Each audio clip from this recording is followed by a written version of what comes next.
com análise do comportamento, mas para mim é uma honra ter um lugar de fala aqui, junto com tantas pessoas que já têm tanta experiência, né? E o meu objetivo aqui é estar contribuindo com conhecimento e estar aprendendo também, né? Dessa troca de experiência e de conhecimento. Isso aí, agora vamos, Lânia, rapidamente também se apresentando. Boa noite, me chamo Lânia, eu sou agente de apoio à educação especial, sou TEA, né, sou Asperger, diagnosticada na CID-10, e atualmente eles não sabem onde me classificar, na CID-11, né, estou fazendo bacharel de psicanálise, sou neuropsicóloga e atuo na educação do município de Itajaí. Então, agora, a Nívia, por gentileza, a Nívia é especial, ela é especial no sentido assim, é uma psicopedagoga daqui da cidade, muito experiente, né, coordena aí algumas psicólogas e tudo mais dentro disso aí, então eu trouxe ela para poder contribuir com a gente. Eu vou deixar que ela se apresente, então. Pode ser, Nívia, agora é a sua vez. Boa noite. Desde já agradeço o convite, é uma alegria estar aqui com vocês, conversando sobre esse tema tão importante. E como o Márcio mesmo disse, eu já sou mais antiga. Desde 1981, eu estou na área da educação especial. Me aposentei em 2018, porém continuo trabalhando ainda. Lecionei já em pós-graduação em psicopedagogia e hoje ainda atendo adultos e jovens e estou com a casa pedagógica com uma equipe lá para atendimento também, visto a necessidade, né, dessa clientela que vem para a gente. Legal, obrigado, hein? Eu que agradeço. Obrigado mesmo. Agora a gente vai dar a entrada aqui nesse bloco 1, tá bom, gente? Já se apresentamos, fazendo algumas perguntas para a mesa, né? Direcionando. E aí, como é uma mesa de discussão, pergunto para a doutora Ana, a primeira pergunta, tá bom? Que pode ela responder inteiramente ou parcialmente, e caso alguém deseje participar e fazer perguntas, tá? Veja bem, a mesa, né, a mesa vai interagir, tá bom? Quem está assistindo vai aguardar o final do bloco, que a gente vai abrir para perguntas. É só anotar perguntas ou colocar no chat aí, que a gente vai responder. Bom, doutora, vamos lá. Como a análise do comportamento pode ajudar o profissional a identificar as causas de um comportamento inadequado em crianças com TEA? O que eu quero dizer aqui nessa pergunta é simples, né? Como que a gente olha para um paciente, uma criança com transtorno do espectro autista, né, em um determinado ambiente, e ele apresenta um comportamento, né? A gente está falando aqui da questão da função do comportamento. Então, como que o profissional ele pode olhar para essa criança e conseguir intervir, fazer intervenção, uma intervenção mais adequada com essa criança?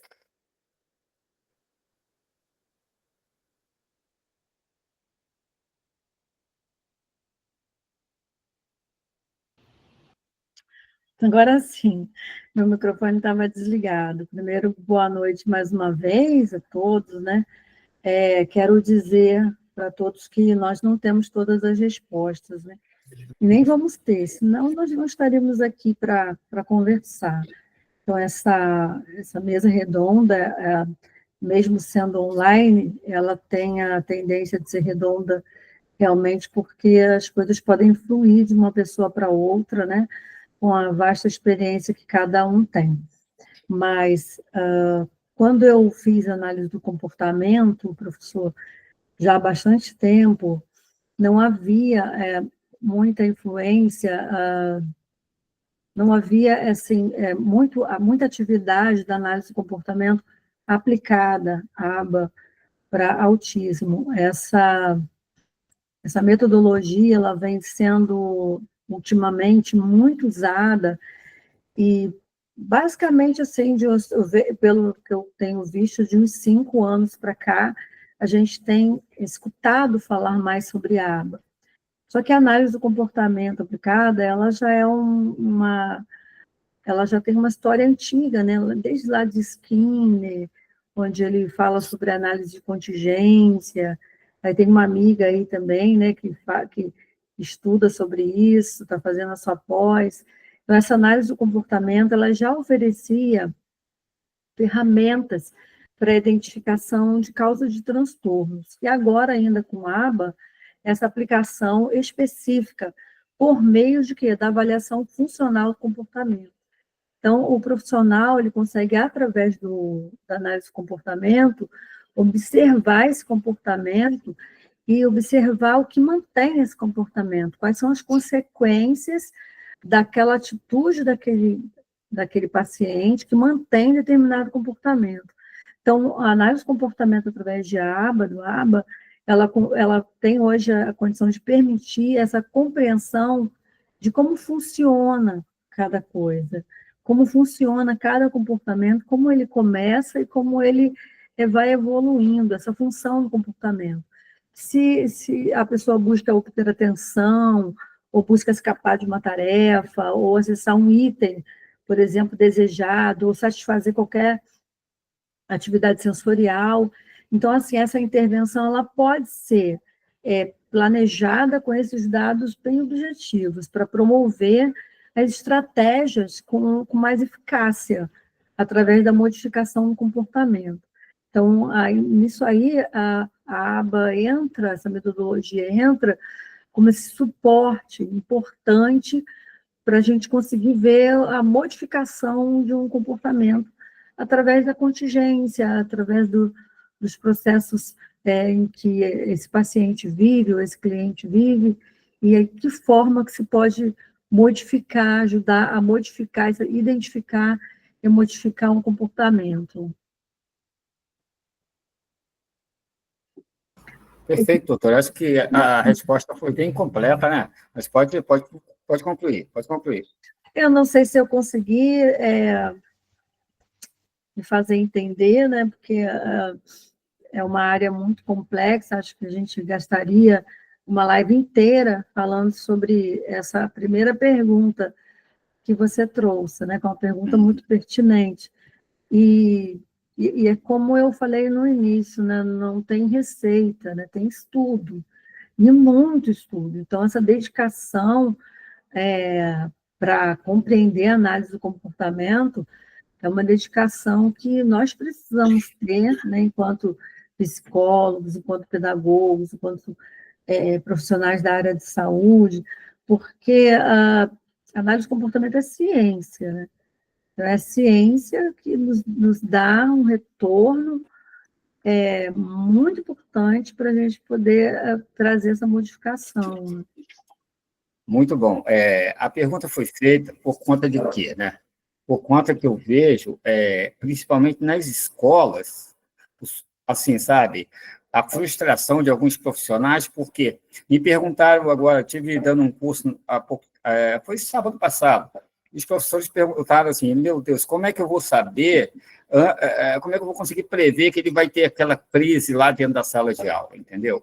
E aí eu pensei em trazer essa pergunta exatamente por isso, para que a gente possa pensar nas contingências, né? Para o pessoal que está assistindo e não tem, como a doutora falou, um conhecimento ainda dentro dessa área, anota as perguntas, porque, por exemplo, eu falei de contingência, ela falou de contingência, ela falou de outras coisas, e talvez você não saiba. Na hora das perguntas, o que você faz? Você coloca isso aqui para a gente explica para você de uma maneira mais fácil. Tá? Aí você não pode sair daqui com dúvida. Ok? Tá bom? Agora vamos, então, para a próxima pergunta. Bom, vamos para a próxima pergunta agora.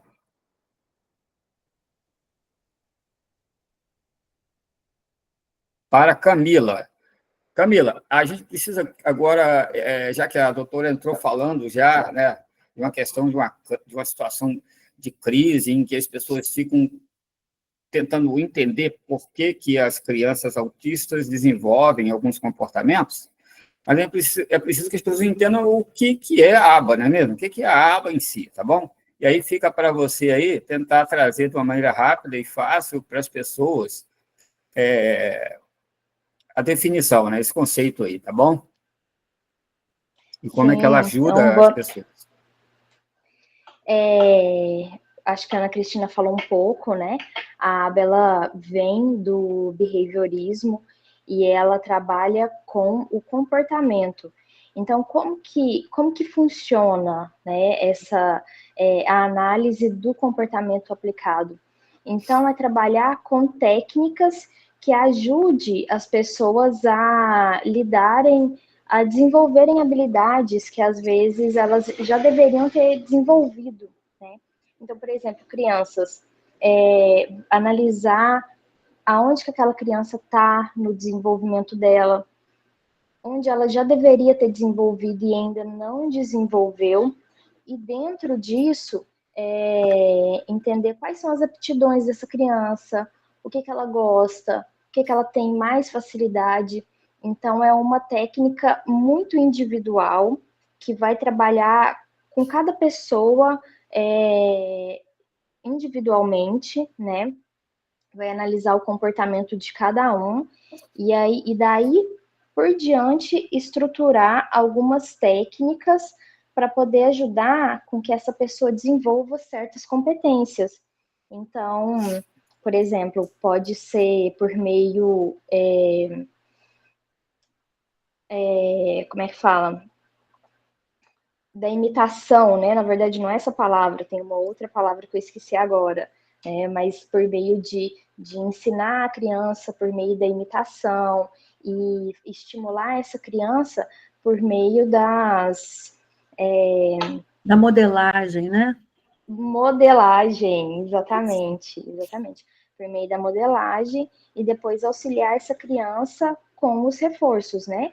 Dando ali os reforços positivos de acordo com as aptidões de cada criança, de acordo com o que cada criança gosta.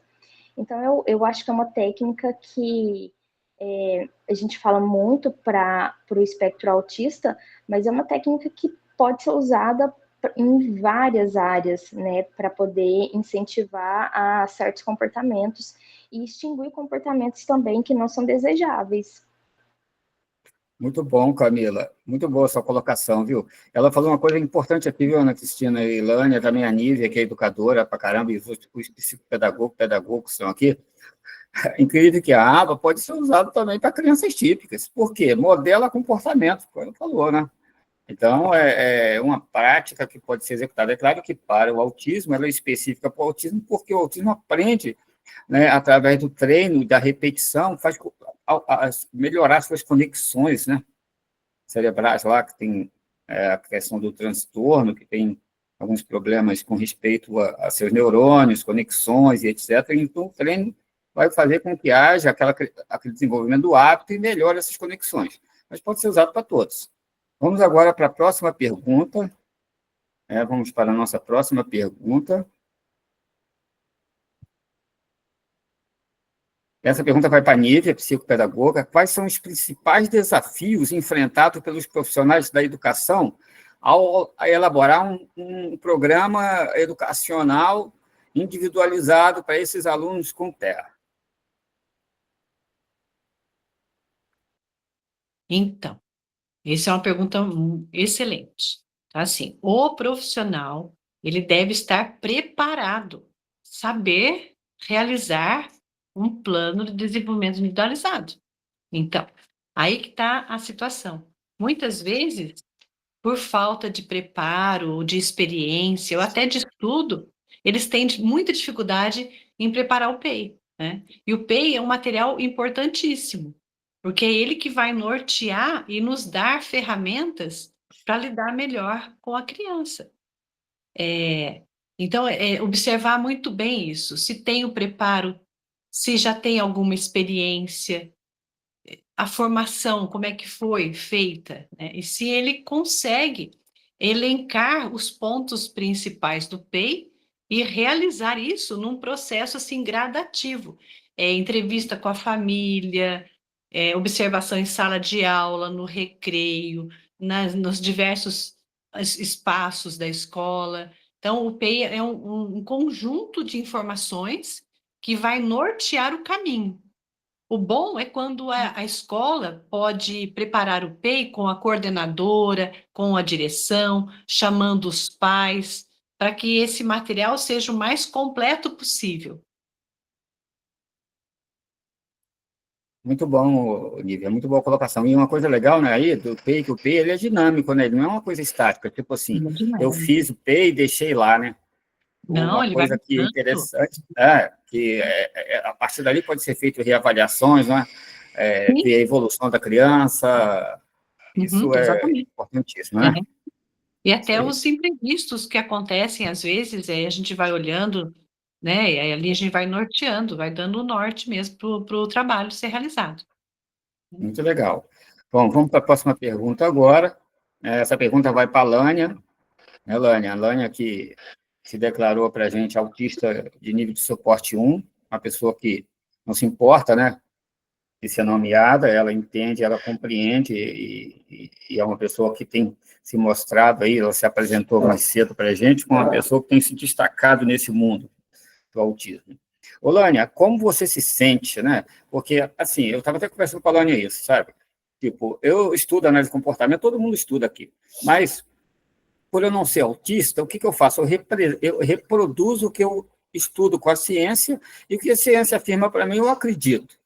Então, é uma coisa. Mas isso o que me deixa mais frustrado é, tipo assim, eu falo de uma coisa que eu não sinto, porque eu nunca percebi isso. E aí a gente traz a Lânia aqui para a Lânia dizer para a gente saber de verdade. Lânia, como você se sente quando está em ambientes com muitas pessoas, com ruído ou estímulos visuais intensos? Bom, além de Asperger, eu sou sinestésica. Então, para mim, cores, sons, cheiros e sabores se misturam. Muitas vezes, alguns timbres de voz podem me desencadear cheiros e até sabores que são indigestos, a ponto de gerar tonturas, náuseas, até vômitos. Este ano que passou, eu tive uma situação de, numa semana, eu ter que me retirar da sala 2 vezes, porque eu quase cheguei a vomitar na sala de aula, por excesso de estímulos, mesmo com protetores auriculares que não surtiram efeito, pelo tanto de decibéis, estando com 45 alunos numa sala de aula. Então, assim, se fosse medir, talvez estouraria até a maquininha de cronometragem, né, dos decibéis. Estava em excesso a ponto de eu passar mal, mais um outro autista de leve para moderado, mais um paralítico cerebral com deficiência intelectual e um outro que é hipersensível auditivo também na sala, mas não é deficiente, por conta do excesso de sonoridade na sala de aula. As salas não têm acústicas boas, alunos que conversam altos demais, dispersando as tensões, professores que, em vez de manter o tom de voz baixo e fazer os alunos abaixarem a voz, eles brigam de igual para igual, no mesmo tom, no mesmo volume. Isso acaba tornando uma aula não proveitosa, não qualitativa, né?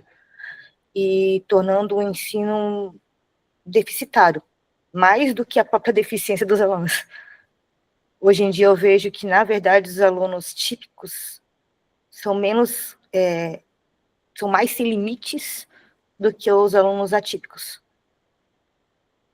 né? Sim. E isso gera muito conflito nas salas de aula. Lânia, não sei se você já terminou sua fala, eu vou completar uma coisinha aqui. Então, quando a gente vai dar treinamento em escola, a gente exatamente toca nesse tema que você falou, sabe? Essa questão aí da hipersensibilidade, né? Do autista com respeito a som, com respeito né, toda essa movimentação, essas cores, essas luzes, tudo, que vai impactar na questão dele querer estar na sala de aula, porque senão a sala de aula se torna aversiva para ele, né?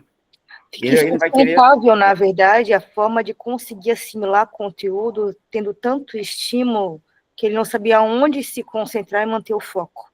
Isso, Né? então, E olha daí só. ele não consegue traduzir aquilo no cérebro dele a ponto de ele ficar perdido. Para quem tem hipersensibilidade não hipo, é como se duplicasse a voz de uma única pessoa. Imagina numa sala com 45 alunos, mais um professor, mais uma gente, mais os ruídos de fora. Então, Carros passando, o cachorro latindo, o gato miando. Isso é legal você falar, sabe por quê? Porque está cheio de educador aqui, entendeu? E quando eu vou dar treinamentos, né? Eu falo exatamente, é nisso que eu tento colocar no treinamento. A doutora Ana quer falar, doutora, pode falar. Lânia, obrigado por compartilhar essas coisas com o grupo. E é realmente isso, as instituições, elas não estão preparadas, né, para receber. Eu digo todas as instituições, né, a maioria dos lugares. E aí é muito difícil lidar com isso. Mas pegando um gancho da primeira fala, isso faz parte dessa análise de contingência, né? Você está ouvindo O bem que eu aqui, meu? preciso fazer? Analisar o que está cercando aquele indivíduo quando ele não consegue mais se regular. O que é? É a sala cheia? É o espaço que está muito sobrecarregado de som, de cheiro, de estímulos? Isso faz parte dessa análise que nós precisamos fazer, né? Então, às vezes, o autista ou aquela pessoa que tem um outro tipo de transtorno, ele, por algum momento, ele não está conseguindo se controlar ou se conseguindo se manter até mesmo no espaço, é muito importante que a gente consiga ter esse olhar, esse foco. Deixa eu avaliar esse lugar.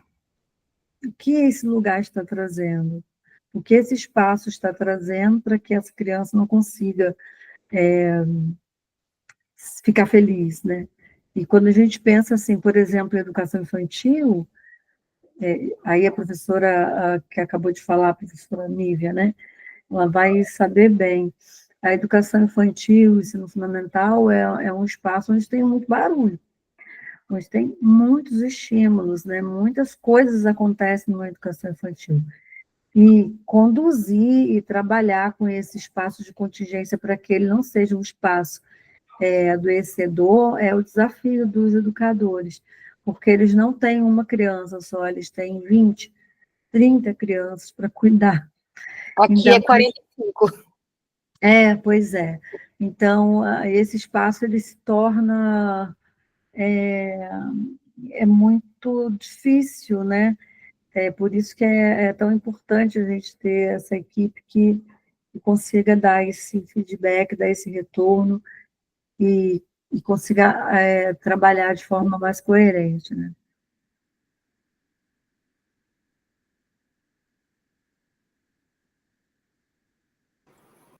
Nívia, está com a palavra, hein?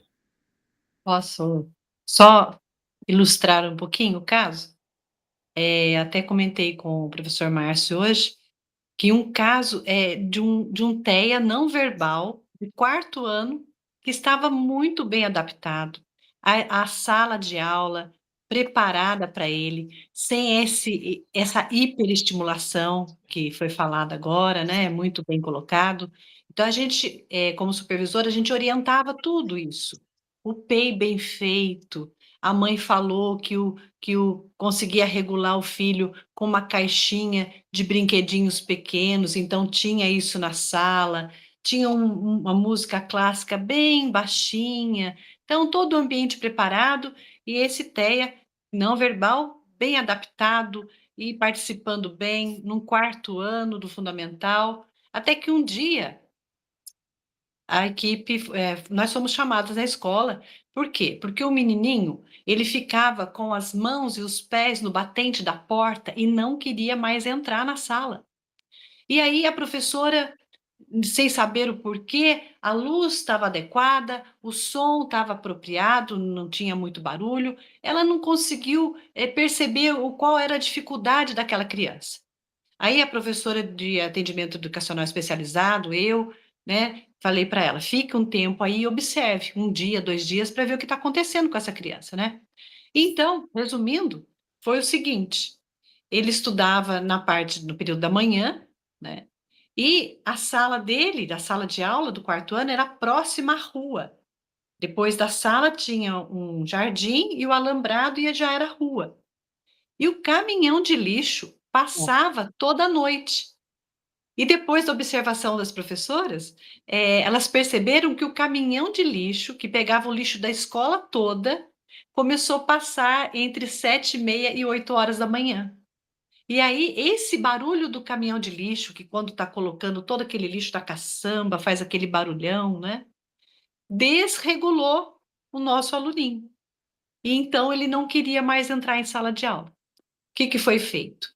Lá no PEI foi colocado um documento explicando tudo isso, embasando tudo isso, e a sala do quarto ano foi transferida para outro local na escola, que era a escola num corredor bem comprido, e foi transferido, então, esse quarto ano lá para o final do corredor, e novamente o garotinho entrou na sala e continuou participando tranquilamente. Então, aí a gente vê, né, tudo isso está sendo colocado aqui, na realidade, isso acontece mesmo, né? Eles se desorganizam de uma tal maneira, e quando é verbal, ainda tudo bem, quando não é, essa observação da equipe toda, da escola, faz toda a diferença. Então, assim, não era algo que era previsível, foi algo assim, que aconteceu, e era muito mais fácil nós organizarmos a escola ali do que entrar com um requerimento para o caminhão de lixo passar em outro momento, né? Eu acho que isso ilustra bem o caso agora. Muito É boa bem essa isso. colocação. Muito Eu, legal. por exemplo, eu comecei a distribuir, né, protetores auriculares que a gente compra em farmácia, de borracha com pino, para alguns autistas na escola.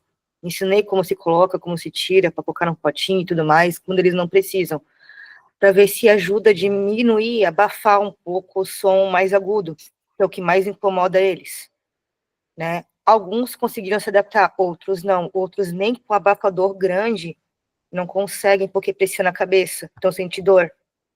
Então é mais complicado ainda, né? Porque além do som das crianças, das vozes, dos berros, dos gritos na hora do recreio, do sino, som de microfones, né? São excesso de estímulos, além das buzinas dos carros, né? O pessoal berrando no meio da rua, porque a nossa escola é bem na esquina, né? Uma das ruas mais movimentadas aqui do São Vicente, do bairro São Vicente.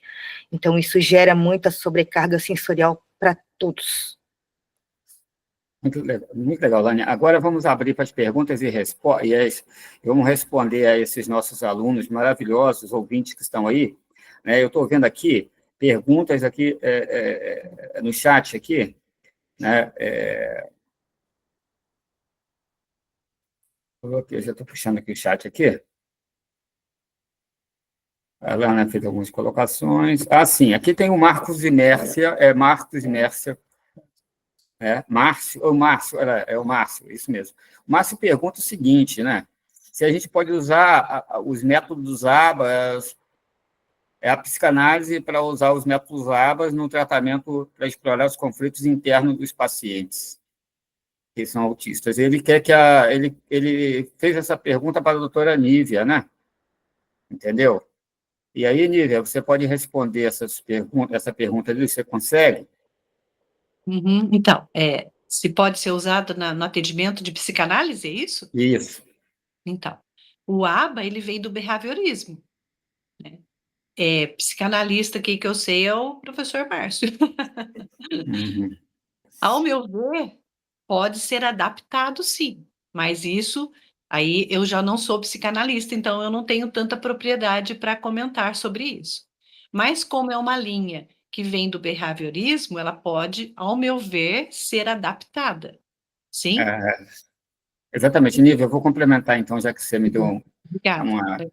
me chamou, né, e me desafiou, né, falar sobre isso, eu vou, então, complementar, tá bom? É assim, o que acontece? A psicanálise é a cura através da fala, certo? E o psicanalista trabalha com a fala, mas também trabalha por observação, né, de como o paciente se apresenta para ele no seu setting, ou seja, aqui também, né, online. A aba é importante, por quê? Porque é uma forma que na forma do treino em aba é que a gente consegue fazer que o autista se comunique. Então, ele pode falar através de um método, por exemplo, de comunicação aumentativa alternativa com você. Entendeu? É possível que ele fale. Então, o psicanalista pode estudar a aba para poder utilizar os meios de comunicação para chegar a esse paciente e conseguir aí adentrar o seu inconsciente. Né? Nós tivemos psicanalista como a Melanie Klein, por exemplo, e o Winnicott, que trabalhava a questão do brincar, né? Entendeu? Através do brinquedo, a criança expressava seus conflitos, ele colocava no brinquedo, entendeu? Na questão da aba, é possível que você, utilizando o treino, utilizando comunicação mentativa alternativa, você consiga fazer essa comunicação. Além do mais, você entende dentro com a aba, você estudando a aba, você entende, como a Lânia falou, a questão da hipersensibilidade. Então, você vai pintar o seu consultório da maneira que precisa pintar, você vai ter os materiais ali dentro próprios para poder intervir na sua análise, entendeu? Então, eu acredito que é bem útil, sim. Eu escrevi um livro sobre psicanálise para autistas, né? Que fala sobre essas questões aí, exatamente isso, essas dúvidas aí. Nós aprendemos por repetição. Por repetição, isso aí. Repetição, emoção e ritmo. O ser humano, ele assimila, né, bem. E a aba entra também nesse campo da repetição, né? E pode, então, trazer benefícios, sim, para a terapia. Então, aí a Lânia falou o seguinte, através da associação livre, professor Márcio, sim, associação livre, né? A associação livre já fala, né, cura pela fala, quando o paciente começa a falar. Se ele não é verbal para falar, ou se ele não consegue falar porque ele não desenvolveu isso, sabe? Aí o PECS é ótimo, né? A comunicação alternativa pode ser usada para isso. A doutora Ana Cristina levantou a mão também ali, pode falar, doutora. Então, essa é uma pergunta, que eu não me lembro agora quem fez, mas é uma pergunta muito difícil, tá? Fui eu que fiz, ó. Oh, eu estou levantando a mão aqui, ó. Então, Márcio, é uma pergunta muito difícil, porque como a gente consegue entender, a análise do comportamento, ela trabalha com modificação de comportamento. E a psicanálise, ela não trabalha dessa forma. Ela vai, claro, essa mudança do comportamento, ela ocorre, mas não é o perfil da psicanálise trabalhar como os analistas do comportamento trabalham. Por exemplo, eu tive uma paciente que chegou até mim, que ela tinha tido uma regressão muito grande, estava com 9 anos, voltou a tomar mamadeira.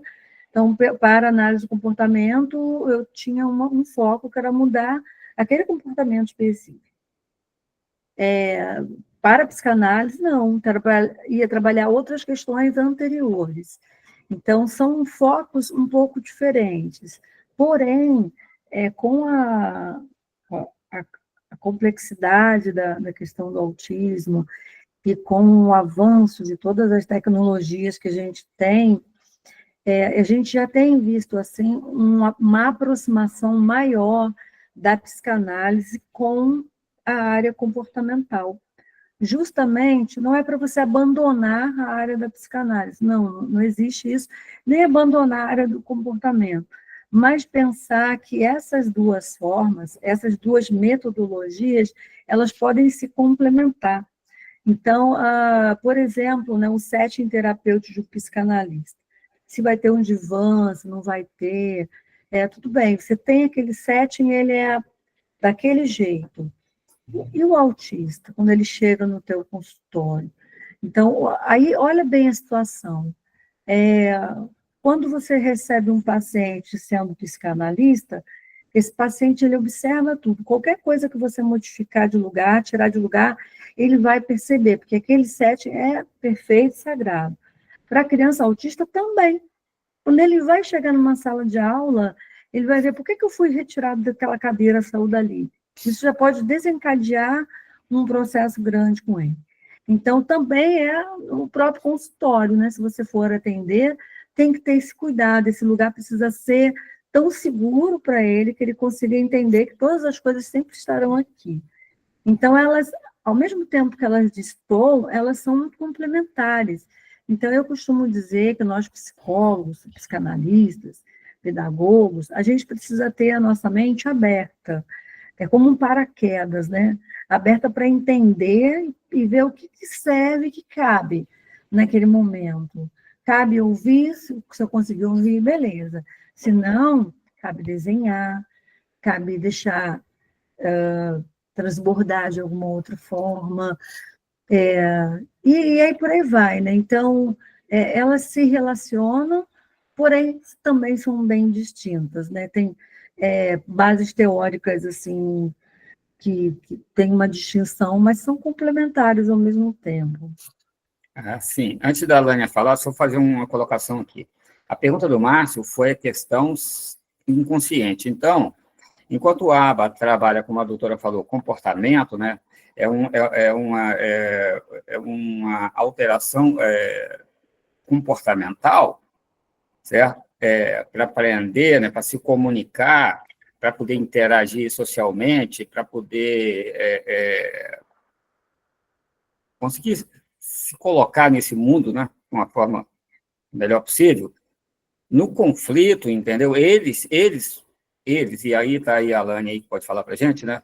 Guardam muitas coisas dentro de si, do qual eles precisam expor isso de alguma forma. E a psicanálise trabalha com o inconsciente. Então, acredito que dá para usar a psicanálise na questão de trabalhar o inconsciente, usando a aba para a comunicação e para a interação social, entendeu?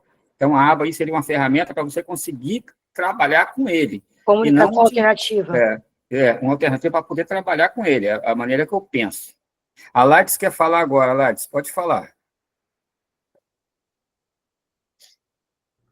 Oi, boa noite, está me ouvindo? Sim. Então, não é nem uma pergunta, é uma crítica que eu faço, porque, como eu disse, eu trabalho em escola pública e eu dou aula para o ensino médio. E dentro das salas de ensino médio tem o TEA, tem vários alunos que têm uma condição, não sei nem se o termo é esse, mas tem uma condição diferenciada, e às vezes tem o professor de apoio.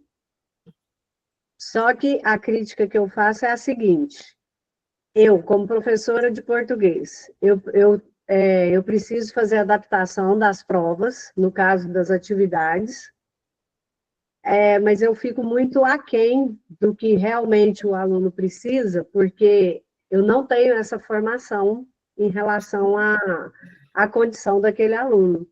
Então, essa adaptação que eu faço, às vezes, é uma adaptação bem simples, assim, como aumentar a letra,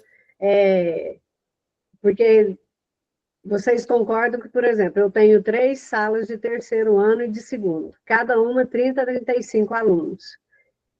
Eu preciso preparar o material para os alunos. E eu não tenho essa formação para preparar esse material para os alunos que estão ali, mesmo com o professor de apoio. E a escola exige, que a minha crítica é essa, que o professor do ensino regular, ele faça essa adaptação. Então, é o que a gente cobra, é isso, que nós não temos essa formação. Eu acho que seria o caso, por exemplo, de entregar o material para o professor de apoio, aquele professor que está aí, ou da sala de recursos, e ele fazer a adaptação dessa prova, dessa avaliação para o aluno. O ensino médio aí é estadual, Lades? Isso, estadual. Então, assim, Lades, eu já trabalhei 3 anos no ensino médio, tá, como segunda professora. Pelo menos aqui a gente tinha o planejamento coletivo, na quinta-feira de tarde. A gente se juntava junto com os professores, e no momento que eles passavam o planejamento dele para a orientação, coordenação, eles também sentavam do nosso lado e pediam auxílio de como eles poderiam adaptar. Isso. Era o segundo professor que ajudava o professor a buscar atividades e conteúdos mais dentro do nível de comprometimento do aluno, tá? E até onde que poderiam forçar um pouco mais para ver se poderiam superar aquela dificuldade ou se eles estariam estagnados de acordo com o comprometimento na parte do cerebelo ou da hipófise, que pode gerar uma dificuldade a mais de aprendizagem. Tá? Não sei como é que é aí, se vocês têm planejamento coletivo ou não. Né, em relação a isso, realmente não tem. E eu já passei por várias escolas, e quando a gente solicita isso, pelo menos uma instrução do professor que está ali com o aluno, que ele está passando essas informações para o aluno, o professor de apoio, nós pedimos para a escola para poder ter uma interação, no mínimo uma interação com esse professor, para poder nós termos a ideia. Aí o que a gente faz? A gente faz as provas adaptadas, porque tem que entregar o material. E o retorno não é positivo. O aluno, a gente verifica que o aluno não está conseguindo assimilar, entendeu? Já pensaram em levar uma sugestão na Câmara dos Vereadores para ver se eles não criam uma lei onde possa fazer uma abertura com um planejamento coletivo, uma vez por semana? Eu posso sugerir, inclusive eu faço parte do colegiado, a gente está discutindo bastante isso, porque eu tenho uma sala que eu tenho 3. Para te falar a verdade, um é autista, o outro tem TDAH e tem uma menina surda, entendeu? Então, é diferente, é completamente diferente as situações ali. E aí, a ela gente teria que ter uma segunda professora bilíngue para acompanhar ela, para ajudar você na aplicação da essa menina atividade. surda, ela tem a intérprete,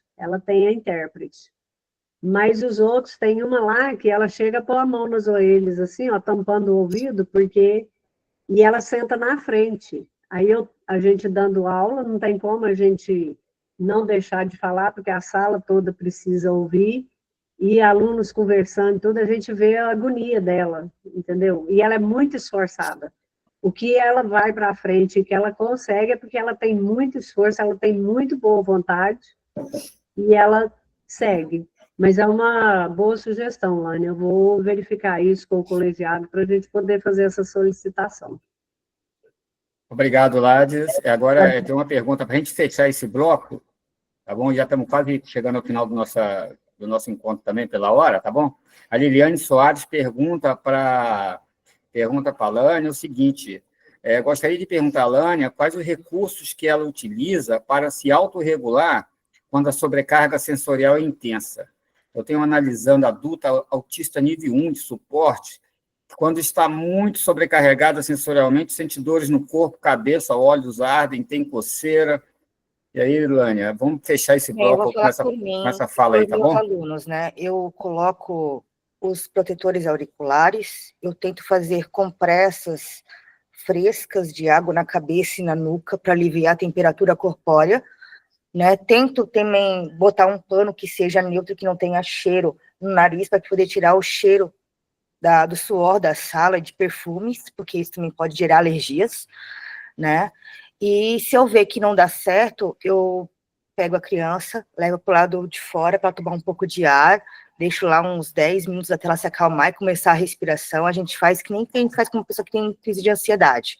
Respiração, depois tentar se focar a visão, depois tentar treinar e controlar a audição para diminuir, né, o estímulo sonoro, para tentar se focar apenas na voz da pessoa com quem ela está falando. Eu demorei muito. Meus primeiros 3 anos como educadora, a dores de cabeça era quase uma enxaqueca, de tanto que doía. Eu chegava em casa, eu desligava tudo. Todas as lâmpadas, todas as luzes, eu fechava todas as janelas, todas as cortinas. Eu tirava todo o barulho e desligava a televisão na tomada, porque eu não queria ouvir nenhuma frequência da energia passando pela fiação elétrica. Elânia, meia hora era no vazio.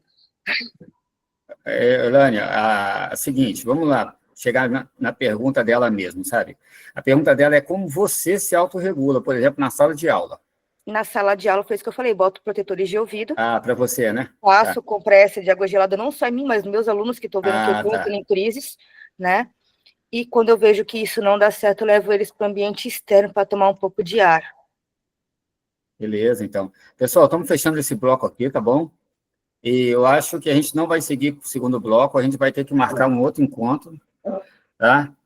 Porque, na verdade, eram 4 blocos e até a doutora Ana Cristina falou mesmo comigo no começo, vai dar para fazer tudo isso, tal, e também também a Nívia falou, e realmente não deu, tá? Não deu, mas eu acho que foi muito proveitoso aqui, tá bom? Foi muito proveitoso, e eu quero agora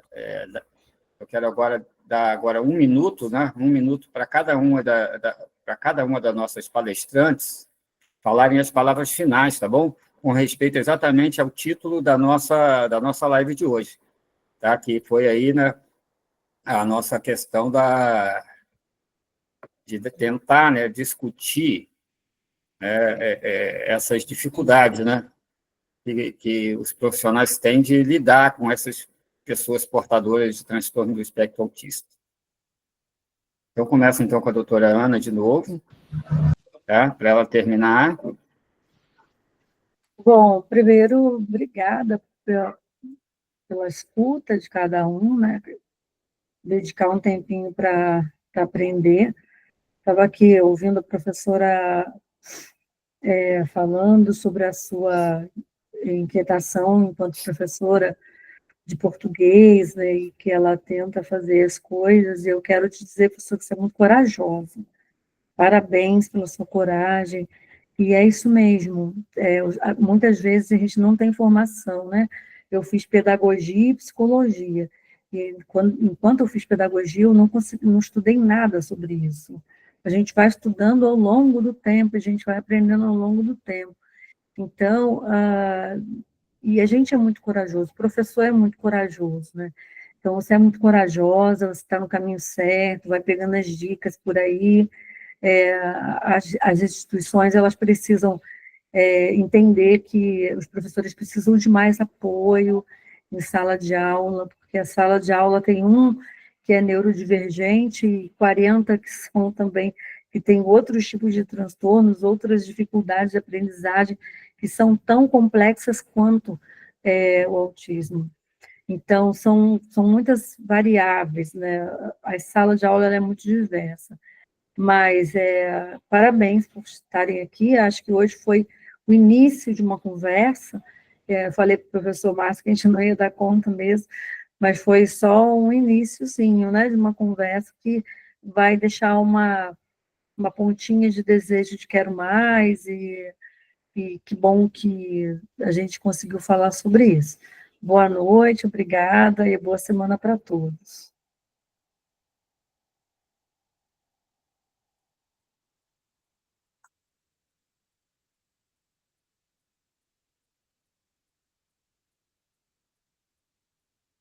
Professor Márcio, seu microfone está desligado. Sim, desculpa, estava desligado, né? Então, é isso aí, a gente tem mais 4 blocos aí, mais 3 blocos pela frente, a gente pode marcar outros eventos, tá bom? A gente vai marcar, com certeza. E agora, Camila, rapidamente aí, 1 minutinho, Camila, para falar as tuas considerações finais aí para a gente. Boa noite, pessoal. Bom, eu quero agradecer, eu acho que foi riquíssimo, eu aprendi muito hoje, né? Tinha preparado, né, algumas coisas aí que a gente ia conversar hoje, só que eu só aprendi, foi muito rico, foi muito bom ver a experiência de todo mundo, ouvir o depoimento da Alânia de como é que é para ela estar lidando com isso, os professores que trabalham nas salas de aula e lidam, né, com esses desafios todos os dias. Então, foi muito rico e eu fico muito grata por estar aqui participando desse grupo. Beleza, então. Agora vamos aí falar com a Lívia, né, Lívia? Vamos, Lívia, dar suas palavras. Muito bem. Então, eu agradeço o convite, gostei muito dessa partilha e eu acredito que o caminho seja esse, a partilha. Os professores na escola se unirem, o que teve uma ideia boa, partilhar com o outro. Essa união, ela faz a diferença e minimiza o cansaço, minimiza o peso, né? Porque é um desafio grande. Então, assim, a união sempre dá certo. A partilha, todos ganham, né? Então, uma boa noite para todos. Professor Márcio, obrigada pelo convite, mais uma vez. Eu que agradeço. Agora vamos fechar com a Lânia, né? A Lânia falar as palavras finais dela aí a gente vai se despedindo com a fala da Lânia, e aí a gente vai deixar um lembrete aqui. Segunda-feira que vem é feriado, né? Então, a gente não vai fazer nosso encontro. Vou ver com a professora Cibele, se ela não for fazer o encontro dela na quinta-feira da semana que vem, aí, de repente, eu boto no grupo que vamos fazer o nosso encontro da semana que vem. Provavelmente não vai ser sobre o mesmo tema, por conta que as mesmas pessoas ficam cansativos para ficar convidando, tá bom? mas provavelmente eu vou trazer um tema de um estudo de caso, não relacionado ao autismo, tá bom? Mas à psicanálise para a gente ir variando, ok? Bom, pode fechar com a gente, Lani, agora. Bem, eu vou dar uma ressignificância à palavra capacitismo. Capacitismo vem de capacitar. Então, devemos capacitar os deficientes e não incapacitar. Quando a gente fala de capacitismo, na verdade, ele tenta distorcer a palavra em si, a nomenclatura em si, né? Mudar de linguagem não é facilitar, não é diminuir o nível, não. É mudar a comunicação para tornar clara, objetiva, coerente, coesa, para assim ser assimilada, absorvida, retida, resgatada, processada e reprocessada, para então, se assim o quiser, praticá-la, né? Então, acreditar que se tem autistas que têm dificuldade de aprendizagem, tem pessoas que não são deficientes que também têm. Todos somos iguais, nenhum dedo é igual ao outro na mão, né?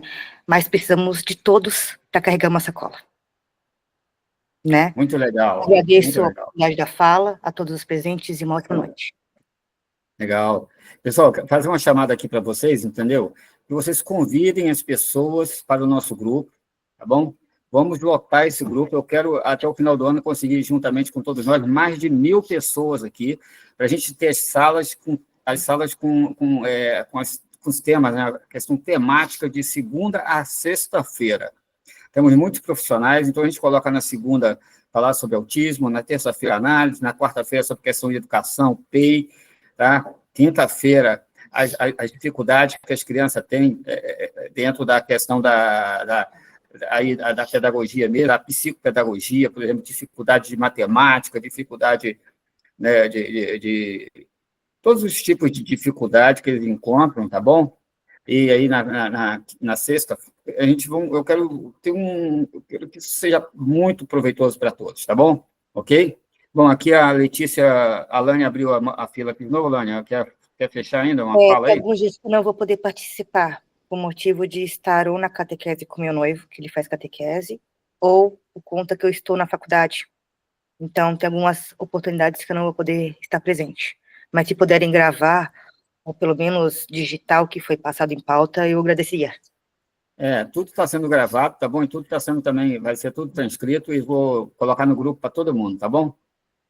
Então, pessoal, vamos lá, tá? Nos vemos, então, no próximo encontro. Muito obrigado, doutora Ana, muito obrigado, Lânia, muito obrigado, Camila, muito obrigado, Boa Nívia, noite. por tudo que vocês fizeram por hoje. Não tem preço isso aí, tá bom? Não tem preço, tá bom? Que vocês sejam muito abençoados. Boa Tá bom? noite. Até a próxima, pessoal. Vou esperar vocês saírem para eu sair por último, hein? Boa noite a todos. Tchau, Boa boa noite a todos. noite. Obrigado a todos. Muito obrigado. Boa noite. Boa noite.